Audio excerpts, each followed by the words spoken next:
La posición filosófica de Platón. Vamos a exponer básicamente la teoría de las ideas, el conocimiento y la República, la obra de la República, en Platón. En un discurso que iremos alternando intervenciones propias y un par de intervenciones de Lorenzo Peña. Empezamos. La posición filosófica de Platón.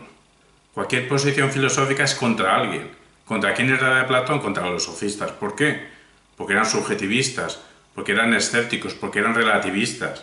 O sea, la posición filosófica de Platón es su respuesta, es su contestación a la Atenas de su tiempo, a los problemas que él veía en la Atenas de su tiempo. Y su respuesta fue tan interesante y tan original que no solo sirvió para la Atenas de su tiempo, sino para cualquier Atenas, cualquier ciudad, cualquier polis. Teoría de las ideas. En cualquier examen sobre Platón, el corrector esperará ver que el alumno ahí, el estudiante, explica que hay dos mundos, según Platón. Bueno, pues como eso es lo que espera, pues estudiantes ponen de los exámenes que hay dos mundos según Platón. Quizá otra manera de interpretar a Platón sería pues que Platón ve una realidad, pero que ve grados en esa realidad, grados de mayor o menor autenticidad, ¿no? Bueno, ¿cuáles serían esos dos mundos, esos dos planos, o los extremos de los grados de la realidad, o los dos amplios planos? Pues por un lado estaría lo inteligible, las ideas, y por otro lado estaría lo sensible, las cosas. ¿Dónde estaría lo más verdaderamente real? En las ideas. ¿Dónde estaría lo más aparente? En las cosas. Las cosas son apariencia ¿de qué? De las ideas. Serían modelos arquetipos de las cosas. Y es que idea significa forma, y la palabra forma significa aspecto único de algo múltiple. Y ese algo múltiple tiene que ver con una variedad amplia de cosas sentidas en función de un arquetipo. Para que se entienda, cuando en el siglo XIX, sobre todo por ejemplo en Alemania, pero da igual el país, se empezaron a crear razas de perros, pues muchos creadores se juntaron, hicieron club del Rottweiler, club del Doberman, etc. Y a partir de perros reales, pues crearon un arquetipo del Doberman ideal, el Rottweiler ideal, etc. Quizá ningún perro allí presente tenía características de lo que es un Doberman ideal, y quizá a lo mejor ningún Doberman lo ha tenido. Pero todos los creadores de perros tienen cierta idea, cierta forma, cierto aspecto ideal de lo que debe ser un Doberman. Más allá de que psicológicamente los creadores de perros lo tengan sobre la cabeza, a Platón lo que interesaría es ese aspecto abstracto de lo que es un Doberman en cuanto al arquetipo de Doberman. Ideas y cosas. Si son extremos en la graduación, si son dos clases distintas, tendrán rasgos distintos. Pues veamos cuáles son esos rasgos. Las ideas son únicas, eternas e inmutables. Pues las cosas son todo lo contrario. Las cosas no son únicas, las cosas son múltiples. Ante la idea de árbol hay muchos ejemplares concretos que tienen la apariencia de lo que es idealmente, aspecto formal, el semblante de árbol. Las ideas son eternas, esas formas son para siempre, según Platón sí. En cambio las cosas son perecederas. Todo lo material es cuestión de tiempo, más tarde o más temprano dejará de existir. ¿Las ideas son inmutables, son para siempre? Sí. La definición de círculo, sea cual sea la definición perfecta, no que vaya a decir yo ahora, de que esa figura geométrica que desde el centro hacia cualquier punto del exterior es la misma distancia hacia cualquier punto exterior respecto al centro, pues esa definición de círculo valía para Atenas de Platón y vale para ahora y vale para dentro de 10.000 años.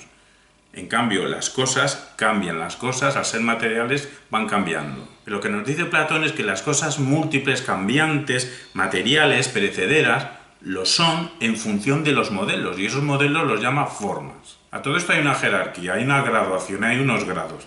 Empecemos por lo que tiene menor grado de autenticidad de lo real, las sombras, los reflejos. Y las sombras y los reflejos se captan a través de la imaginación. Tenemos imagen de la apariencia de... Las sombras y reflejos son una apariencia de un objeto físico. Sobre las cosas que tenemos, sobre las cosas tenemos creencias. Pasamos 2 grados de las sombras y reflejos y por encima objetos físicos, las cosas, pues es el plano de la opinión, es el plano de la doxa. Por encima ya tenemos una realidad, un grado de realidad más auténtico, más verdaderamente real, que son las ideas. No todas las ideas tienen el mismo valor.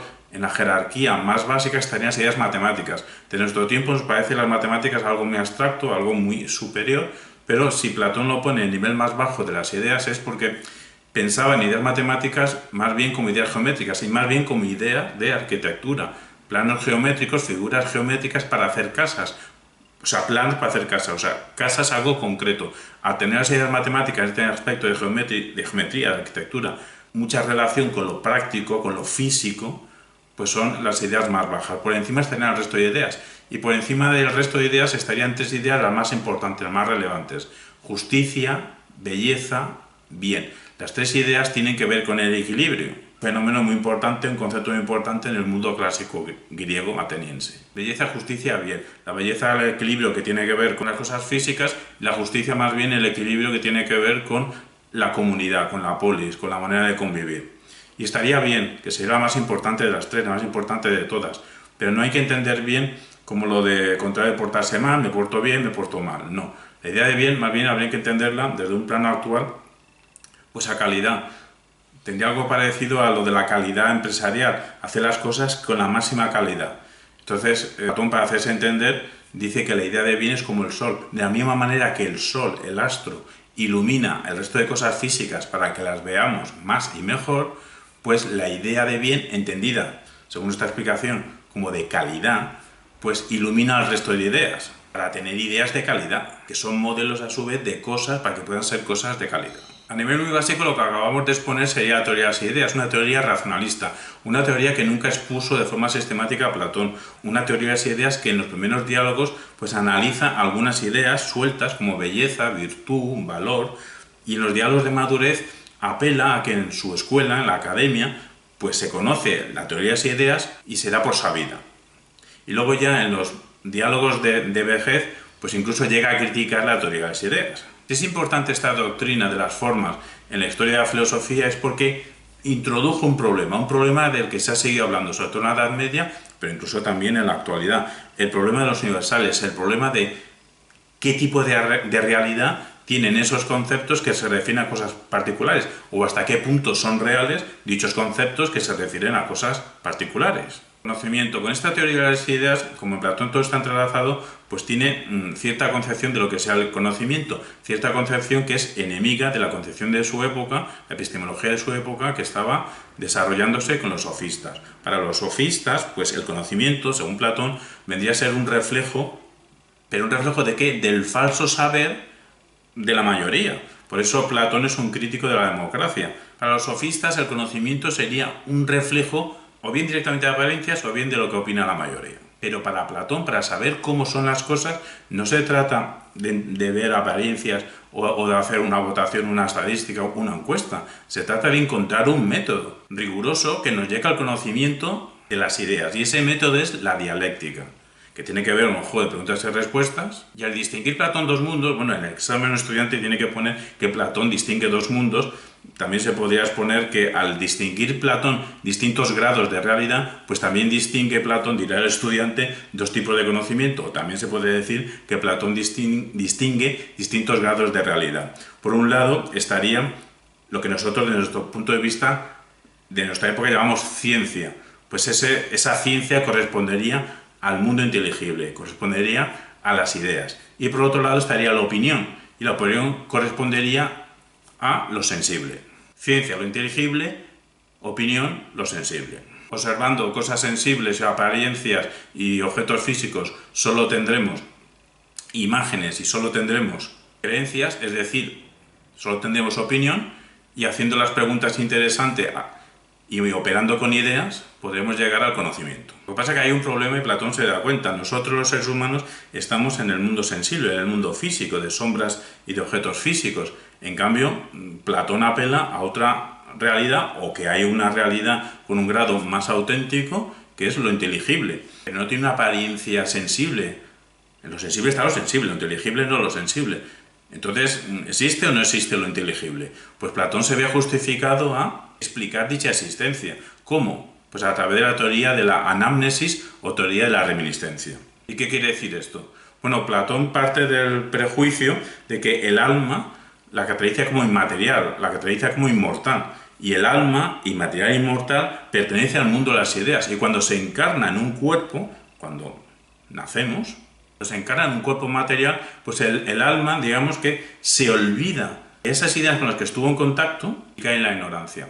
Y todo lo que hace falta es un buen maestro que le haga recordar las ideas con las que estuvo en contacto. Así pues, nos dice Platón, es necesario un camino, un ascenso, de ahí lo del mito de la caverna, que es un ascenso, un camino en el que, partiendo de la observación de las cosas sensibles, que las cosas sensibles reflejan las ideas, las cuales a su vez son modelos de las cosas físicas y de las apariencias, pues ascendiendo de lo sensible, pues el alma podrá ir recordando dichas ideas. Y según el tipo de ascenso que haga, incluso podrá culminar en idea de bien. En cuanto a idea de calidad, a partir de esa calidad se irradia todo. Es decir, el conocimiento para Platón no consiste en recibir información, adquirir información, aprender cosas nuevas, sino en recordar lo que tenemos ya sabido, aunque sea de una forma alargada.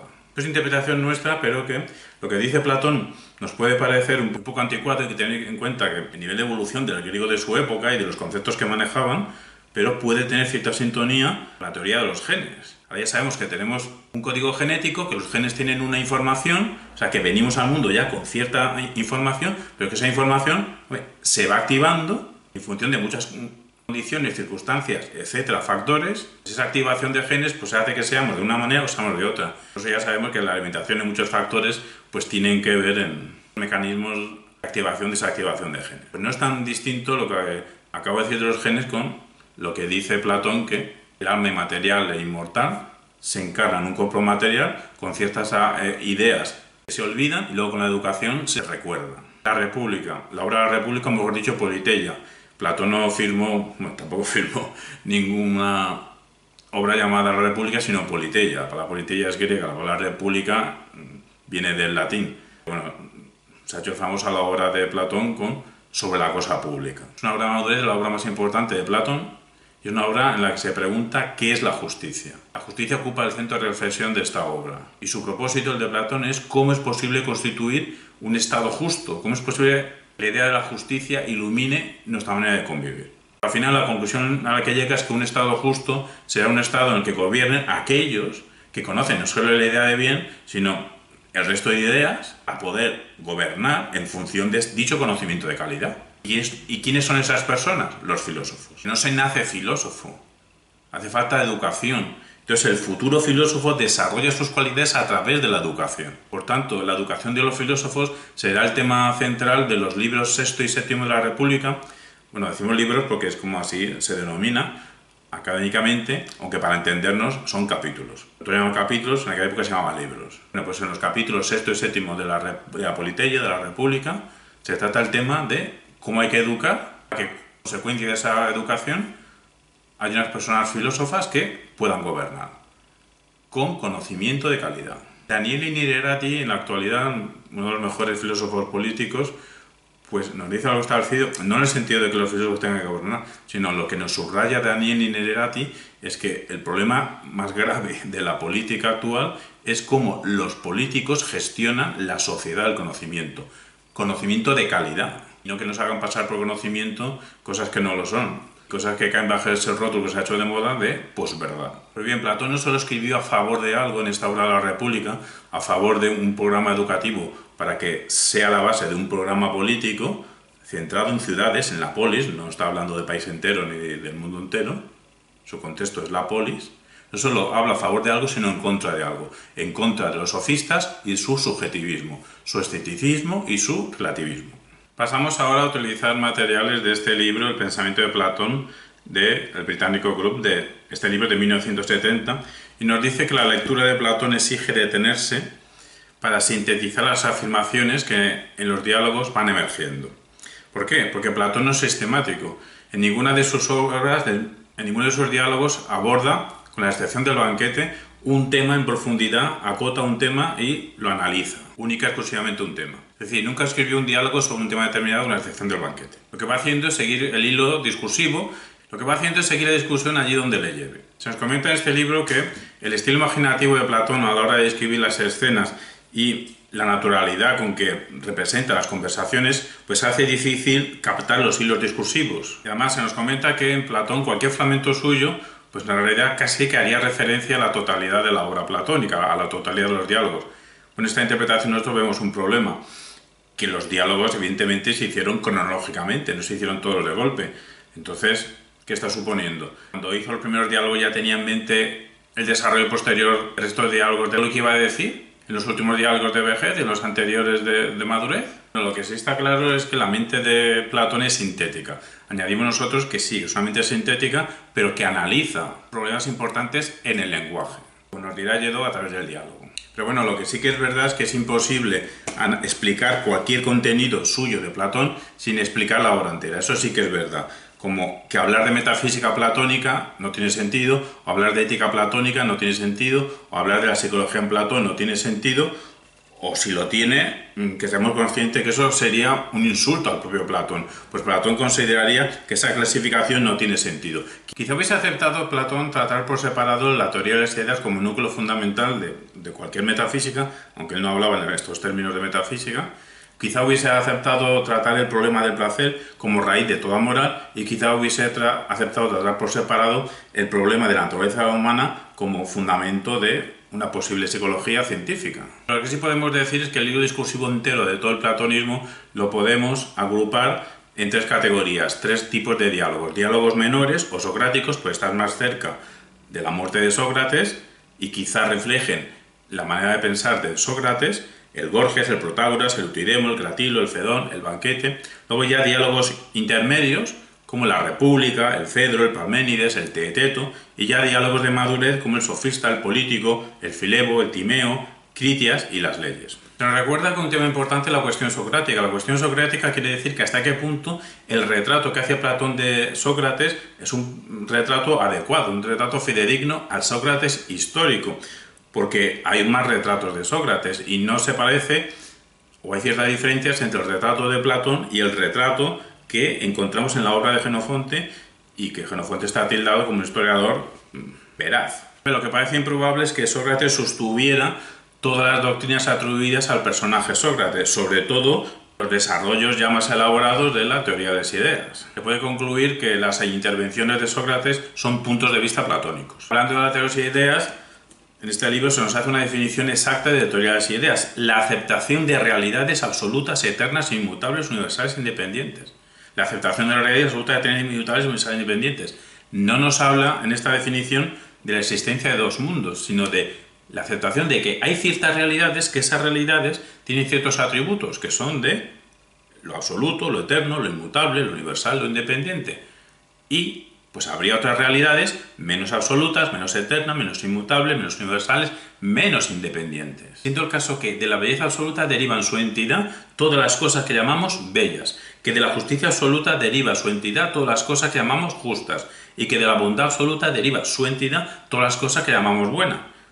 Y para nosotros nos es muy importante esta manera de expresar de todas las cosas que llamamos, que así se subraya el carácter analítico en el lenguaje de Platón, como nos dirá Emilio Lledó, por su carácter dialógico, el de Platón. Idea. Es que la palabra española idea, en este contexto platónico, pues es una transliteración engañosa. Se nos dice que no es una verdadera traducción de la palabra griega, idea, o el sinónimo que también utiliza Platón, eidos. ¿Por qué? Porque estas palabras griegas de idea o eidos, su traducción más aproximada sería semblante o aspecto, por lo que para referirnos a la doctrina platónica de que hay supremas, o mejor dicho, la teoría de la existencia de lo supremo, en la realidad, pues el sintagma más adecuado es teoría de las formas. Para profundizar todavía más en la teoría de las formas, le pedimos a Lorenzo de Peña que realice su aclaración. La famosísima teoría que llamamos de las ideas.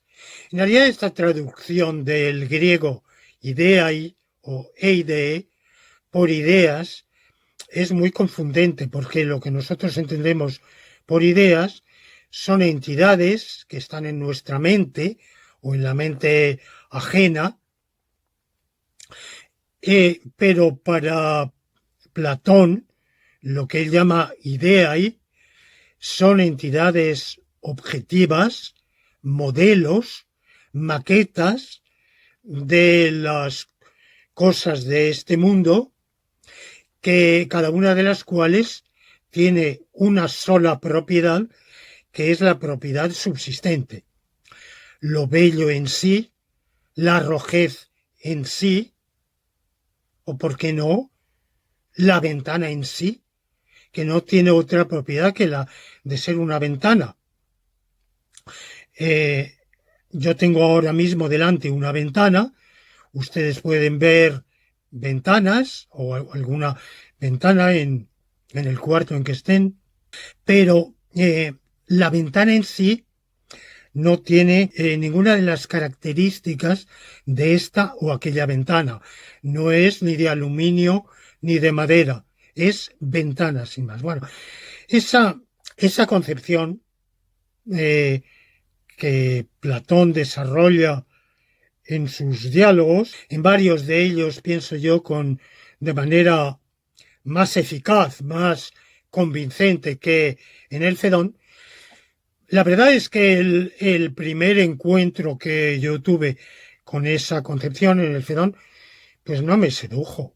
La verdad es que me resultaba una curiosidad un poco extraña y una postulación difícil de admitir, que era esa belleza en sí, lo bello en sí.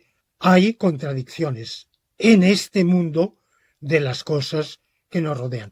Pero en la primera etapa de Platón, el mundo de las formas no es contradictorio. Justamente cuando llegamos a esa etapa última del Platón tardío, más autocrítico, por ejemplo en estos dos geniales diálogos que he mencionado, Parménides y Sofista, ahí Platón cuestiona ese supuesto de que en las formas no haya contradicciones. Y piensa que también las hay. También en ese mundo de las formas hay mezcla. El uno está mezclado con lo múltiple, el ser está mezclado con el no ser, el ser así está mezclado con el ser distinto,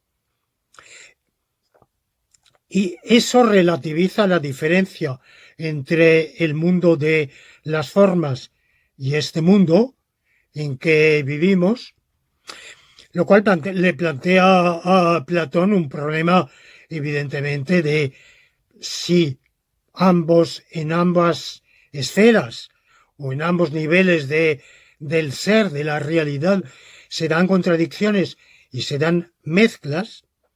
Bueno, pues entonces, ¿en qué estriba la diferencia entre lo uno y lo otro? Pero Platón no parte de cero, Platón no piensa desde el vacío conceptual. Ya lo diremos en el último vídeo sobre el marco histórico-filosófico de Platón, pero ahora cogemos este material de que ya casi 2 siglos antes de Platón, la escuela milesia de filosofía pues ya estaba pensando cómo reducir la variedad fenoménica, la variedad desconcertante del mundo físico en una única sustancia. En este sentido, esa única sustancia se puede encontrar, puede ser el agua para Tales, el aire para Anaxímenes, lo indefinido para Anaximandro, concluyendo de todo esto Parménides la afirmación de lo uno eterno e inmóvil y la negación de todo cambio. Por su parte, Heráclito lo que hace es afirmar que todo fluye, que todo cambia. Eso sí, todo fluye, todo cambia, pero en el interior de cada cambio hay un logos, hay una proporción, hay un orden. Luego vendría Empédocles, que Empédocles no se calienta la cabeza en que si todo cambia o nada cambia. Nos dice que hay cosas que cambian y hay cosas que no. Nos dice que hay 4 elementos fundamentales que no cambian: fuego, aire, agua, tierra. Pero nos dice a la vez que hay 2 principios de movimiento: la atracción y la repulsión. Siempre en cualquier época ha habido el oscuro de turno. En esta época era Anaxágoras, que nos dice que hay unas cualidades que permanecen, que siempre permanecen, pero que hay una gran mente, nous, que origina el movimiento. Bueno, en su propia época fue entendido Anaxágoras. A todo esto estaban los pitagóricos, que iban a su bola, que decían que las cosas son como números. Cuando se desarrolló algo la democracia, bueno, de forma intermitente en Atenas, en Atenas cuando hubo democracia, no siempre hubo democracia, hubo intermitentemente momentos democráticos. Pues claro, con la democracia surgió necesidad educativa, había que formarse para poder hablar en público. Pues aquí llegaron los maestros ambulantes, que eran los sofistas. Y los sofistas venían dispuestos a desespecular, o sea, cortar la especulación de que si hay una única sustancia, si ahí todo cambia, si todo permanece. No, los sofistas venían a hablar de cosas prácticas. Y encima venían a hablar de cosas prácticas con escasa fe sobre la posibilidad de que hubiese un conocimiento absoluto, eterno y para siempre, sobre realidades últimas o normas absolutas. Es decir, en el contexto sofista se hablaba, pero de definir poco. Pues para esto está Sócrates. Llegó Sócrates y se puso a definir, o a provocar que otros definiesen. Porque la habilidad que tuvo Sócrates fue la de convertirse en una máquina de producir atmósferas conversacionales delimitadoras de realidades permanentes e independientes de ejemplos particulares, es decir, la existencia de definiciones universalmente válidas. ¿Y qué hemos querido decir con este avance del contexto filosófico? Bueno, pues que Platón no sería el primer filósofo, pero sí sería el primer individuo que construyó una gran obra filosófica. Ahora ya nos vamos a Emilio Lledó, todo lo que digamos a partir de ahora, hasta que no digamos lo contrario, pues es de esta obra de Emilio Lledó de 2011, El origen del diálogo y la ética.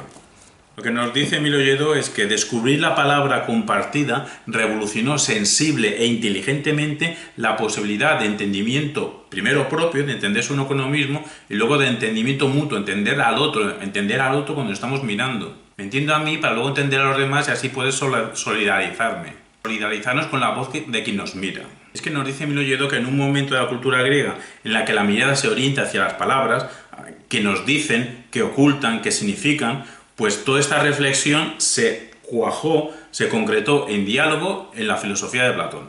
De esta manera, para Emilio Lledó, los diálogos de Platón sería toda una contestación a todos los conceptos sumidos en la Atenas de su época. Y todos esos conceptos que todavía no se habían revisado, que todavía no se habían criticado, pero para eso estaba Platón. Y siendo este discípulo del Platón Sócrates y a su vez enemigo de los sofistas, pues no es de extrañarnos que la única forma de filosofar que encontró en aquel momento fuese investigar en el lenguaje la ideología depositada en él, en el lenguaje. Investigar en el lenguaje la ideología en él depositada desde hace siglos. Y esto de investigar en el lenguaje la ideología depositada, pues vemos que tiene mucha relación, bueno, no es que Platón no tuviese como Valentín Brosinov, es que Valentín Brosinov vemos que tiene conexión con Platón. Valentín Brosinov en 1929, bueno, Valentín Brosinov también era dialéctico, aunque más analítico que Platón. En su obra El marxismo y la filosofía del lenguaje, su tesis es de que todo signo está determinado ideológicamente. Y en la página 47 de este libro nos dice lo siguiente, que es como su programa. Por ello es necesario cumplir con la principal exigencia metodológica. 1. No se debe disociar la ideología de la realidad material del signo. 2. No se puede separar el signo de las formas concretas de la comunicación social. Y 3. No se puede separar las formas de la comunicación de sus bases materiales. Todo signo ideológico, al plasmarse en el proceso de la comunicación social, está determinado por el horizonte social de una época dada y de un grupo social dado. Pues nosotros creemos que lo que acabamos de decir tiene bastante conexión con lo que dice Emilio Lledó que ocurre en Platón, que es investigar en el lenguaje y la ideología en él depositada desde hace siglos. ¿Y qué necesitaba Platón para demoler seguridades para construir otras? Bueno, esto de demoler seguridades para construir otras, ¿a qué suena Descartes? Claro, no es casualidad, porque Descartes no es tan original como a veces estudiantes de la filosofía no lo han querido vender. Descartes es un lector de Platón. Bueno, y según Platón, ¿cómo hay que hacer este derribo de seguridades? Pues a través de enfrentamientos verbales, a través de discusiones, a través de hacernos dudar. Sí, dudar también hacía Descartes, pero la metodología comunicativa de Descartes va a ser el monólogo y la metodología comunicativa de Platón va a ser el diálogo. Es que se pregunte a Emilio Lledó si acaso podría ser otra forma comunicativa, podría haber elegido otra. Literalmente nos pregunta Emilio Lledó, se pregunta, ¿acaso podría haber elegido otro modo de comunicación el discípulo de Sócrates? ¿No era el diálogo, nos dice Emilio Lledó, la única forma de expresar la vida intelectual de los hablantes de Atenas? Literalmente nos dice, el diálogo era la forma adecuada de la democracia. Y es que un aristócrata que se pusiese a dialogar, pues todo eso era una lección más del magisterio de Platón. Nos dice Emilio Lledó algo muy interesante en la página 60, que es lo siguiente. La filosofía surgía en Platón como una necesidad profunda de dar respuesta al reto de una sociedad desorganizada. Pero para ello era preciso que comenzase en el individuo mismo, una especie de reorganización interior. Polis y psique, ciudad y psicología, lo mental, lo público y lo privado. Polis y psique eran, pues, las dos vertientes de un mismo problema: hacer una ciudad de individuos que plasmasen en ella sus ideales de conocimiento y armonía. Ya hemos dicho que el equilibrio es un fenómeno conceptual muy importante en toda la Atenas y en toda la Grecia de aquella época. Y organizarla a la par, comunitariamente, era cuidar para que autárquica ella colaborase en la autarquía y libertad de sus habitantes. Y también nos dice algo interesante en la página 73, que es: salvar otra vez la unidad del logos en la polis, impedir el desgarramiento del egoísmo y la mezquindad en la sociedad de su tiempo, constituyen el objetivo de la hazaña platónica. Y nos dice Emilio Lledó en la página 74 que si Platón es actual y sus problemas y sus planteamientos son nuestros problemas y su planteamiento es porque da con la tecla, hace la pregunta adecuada, el interrogatorio que hay que hacer, que es ¿qué hay que hacer para que lo público no determine no deteriore lo privado. ¿Qué hay que hacer para que lo público no deteriore lo privado? ¿Cómo hay que vivir para que la sociedad no corrompa al individuo? ¿Cómo hay que vivir para que la sociedad no corrompa al individuo? Y el enfrentamiento dialéctico en la Atenas de su tiempo que observa Platón se refleja y emerge en sus diálogos. Nos dice Emilio Lledó que tiene que ver con dos polos distintos. Por un lado, el deseo, por otro lado, la razón. Por un lado, la insolidaridad del deseo, porque quien tiene deseos es una persona insolidaria, piensa en sí mismo, la insolidaridad del deseo frente a la universalidad de la razón. Y según Platón, lo que tiene que imperar, el protagonismo, el privilegio, la preponderancia tiene que estar en la universalidad de la razón y no la insolidaridad del deseo. Lledó en la página 49 también nos dice algo interesante, que es lo siguiente. La delimitación de los conceptos lleva consigo la clarificación de problemas especulativos enredados en la trama del lenguaje y conformando la mente del hombre que no puede defenderse con su propio juicio de esta cárcel lingüística. Delimitación de conceptos, clarificación de problemas, trama del lenguaje, cárcel lingüística. Todos los sintagmas parecen de un texto de la concepción analítica de la filosofía, parecen textos de Wittgenstein. Bueno, Wittgenstein tenía otro estilo de escribir, pero todo esto de que la delimitación de los conceptos lleva consigo la clarificación de problemas especulativos, esa es la concepción analítica de la filosofía, clarificar problemas especulativos que han enredado en la trama del lenguaje y que impiden al hombre pensar por sí mismo, porque el hombre está en una cárcel lingüística. A Wittgenstein, la función pedagógica, higiénica de la filosofía es ayudar al ser humano a salir de sus cárceles, de sus prisiones, por culpa de enredos lingüísticos. ¿Nos habla de ello de la realidad en Platón? Sí, nos dice, nos recuerda que para Platón conocer es recordar, que conocer lo que implica en Platón es una síntesis. ¿Y cómo se hace la síntesis en Platón? Fusionando elementos distintos y contrastando dos perspectivas. Esto de contrastar para Emilio Lledó es muy importante. ¿Por qué? Porque contrastar implica, por un lado, algo que servía de contraste y, por otro lado, algo que había de ser contrastado. Y nos dice Emilio Lledó, incluso en la página 87, nos dice, el problema de la verdad se ha planteado siempre sobre la base de unas estructuras duales.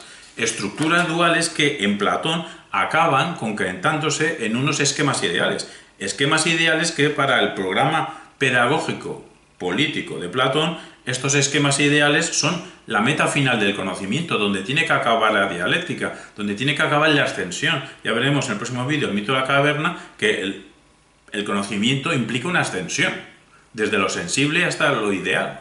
Pues a ese conocimiento final se llega recordando. Nos dice Emilio Lledó que en Platón se llega reconstruyendo aquello lejano e inmutable que es reflejo de la contradicción. Ya Lorenzo Peña nos explicó que Platón, una de sus tesis fundamentales es de que la realidad es contradictorial. Pues para Platón, si reconstruimos las contradicciones que hay en la realidad sensible, en esa parte sensible de la realidad, en esa gradación que hay, pues si nos fijamos en lo sensible, vemos contradicciones. Pero haciendo las preguntas adecuadas, operando bien o de forma adecuada con las ideas, tenemos la posibilidad de alcanzar el conocimiento. De ahí que parezca en los manuales de historia de filosofía que Platón hable de dos mundos, cuando otra interpretación es que habla de una realidad con distintos grados de autenticidad. Sobre la cuestión de sociedad, ética, política, pues nos dice Emilio Lledó en la página 98 que la virtud individual no representa nada si no se asimila al cuerpo social. ¿Esto cómo se hace en Platón? Bueno, pues también nos precisa Emilio Lledó que para eso, para llegar al cuerpo social, a la sociedad, para que la virtud individual integre de forma equilibrada en toda la sociedad, lo que hace falta es llevar a cabo una educación nueva en todos los niveles de la sociedad. Es decir, lo que me está diciendo Platón, según Emilio Lledó, es que para Platón el bien superior es el equilibrio que tiene que haber dentro de la sociedad, para que cada ciudadano esté trabajando, esté operando en aquella función que mejor le corresponde según su propia naturaleza. Y ha sabido desarrollarse recordando lo que tiene dentro, pero para eso hace falta buenos maestros. De ahí que nos diga Emilio Lledó que según Platón hace falta una renovación total de todos los valores. Y añadimos nosotros que Nicolás Salmerón en la segunda mitad del siglo XIX, principios del XX, pues también concebía al filósofo político como educador. Dice Emilio Lledó que un rasgo peculiar de la escritura platónica, su forma de escribir, es que utiliza discursos dentro del discurso, utiliza narraciones independientes del hilo discursivo que a lo mejor se está teniendo en un diálogo, aunque ya hemos dicho que los diálogos, el hilo da su propio recorrido, y esos añadidos son los mitos. Y los mitos para Emilio Lledó son desplazamientos semánticos cuya función no sería explicar sino sugerir. Y el mito que presenta una mayor alusividad pero incluso no solo de los mitos platónicos, sino en general de los mitos, es el mito de la caverna. Por eso dedicaremos el próximo vídeo al mito de la caverna, o alegoría de la caverna. Añadimos ahora un material que proviene del libro Filósofos griegos de los sofistas a Aristóteles, de 2017, un libro de Álvaro Vallejo y Alejandro G. Vigo.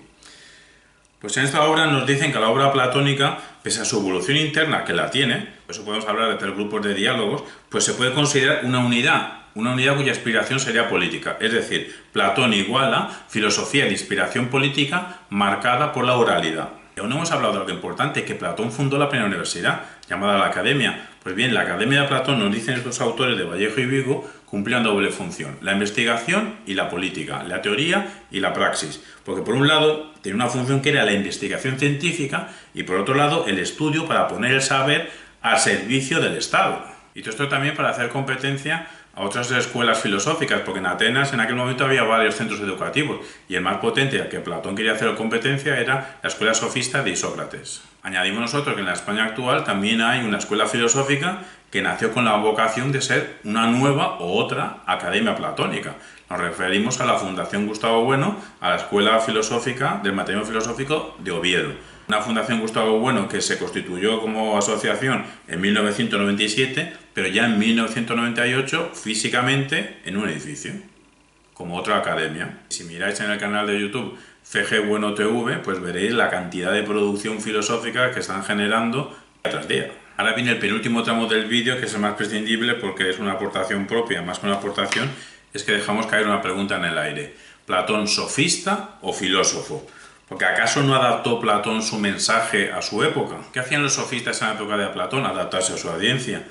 ¿Qué nos dicen los manuales que fue la filosofía, el paso del mito al logos? Pero ¿cómo realiza ese paso del mito al logos Platón? Conservando el mito. Bueno, no conservando mitos, produciendo él mitos, narraciones fantásticas nuevas, pero que le hacía falta para comunicarse, le hacía falta para ser entendido, porque la gente de su tiempo estaba acostumbrada a esas estrategias discursivas. Y todos los textos de Platón son diálogos. ¿Por qué? Porque Platón sabía que el registro comunicativo que mejor funcionaba en su época eran las tragedias. ¿Y qué son las tragedias? Pues escenificaciones de roles, acciones, ideas, tramas, conceptos, a través de un intercambio de roles. Pues creemos nosotros que esto tuvo cierta influencia en Platón, que se adaptó a su época. Es más, en el supuesto de que quepa concebir los diálogos como apuntes de clase de la Academia de Platón, pues asimismo Platón se estaría adaptando a su auditorio. Ya hemos dicho varias veces que Platón consideraba que sus enemigos eran los sofistas.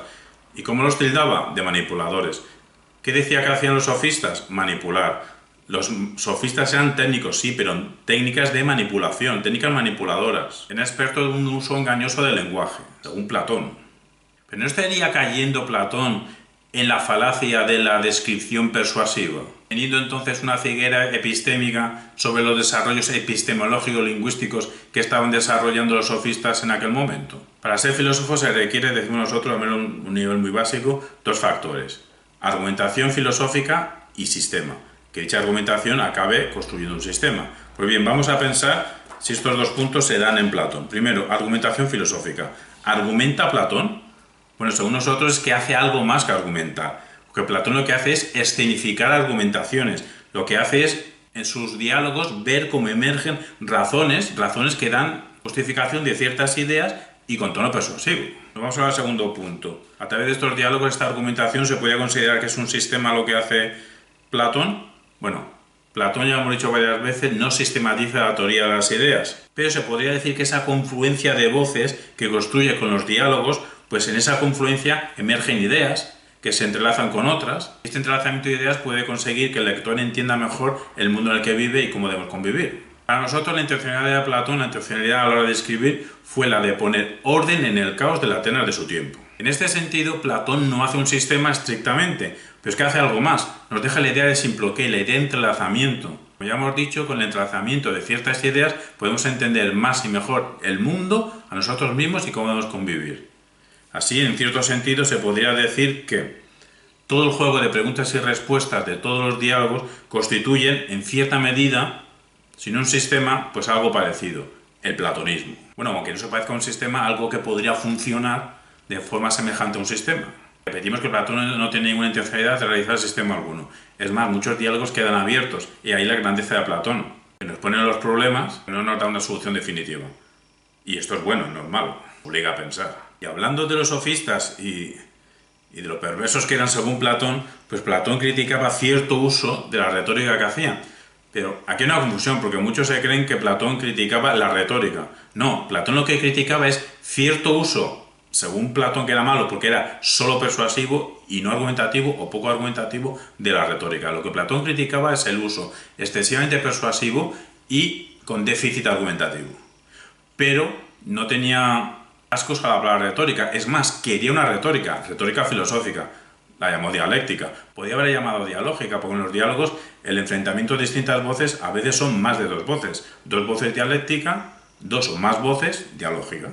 A nosotros que sea un filósofo o un pensador filosófico con una escritura harto peculiar y iluminadora, pues eso no es incompatible con que realizase un uso persuasivo del lenguaje, a veces falaz, adaptándose a su época. Es decir, en el fondo, tampoco algo tan distinto a lo que hacían en su momento los sofistas. Pero es que para nosotros sofistas no es una palabra que sea peyorativa. Para nosotros sofista es un término positivo, porque fueron, en cierta medida, los primeros lingüistas, o al menos los pioneros de la lingüística.